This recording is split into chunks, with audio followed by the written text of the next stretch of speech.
10th May. 10th May Sunday is a special day to show our appreciation to mothers.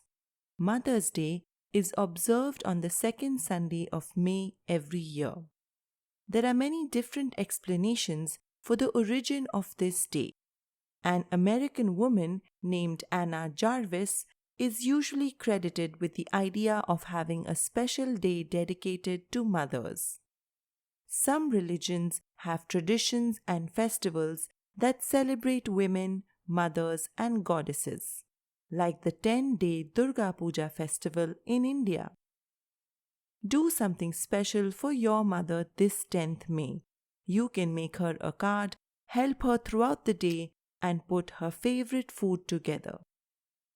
A mother understands what a child does not say. Jewish proverb.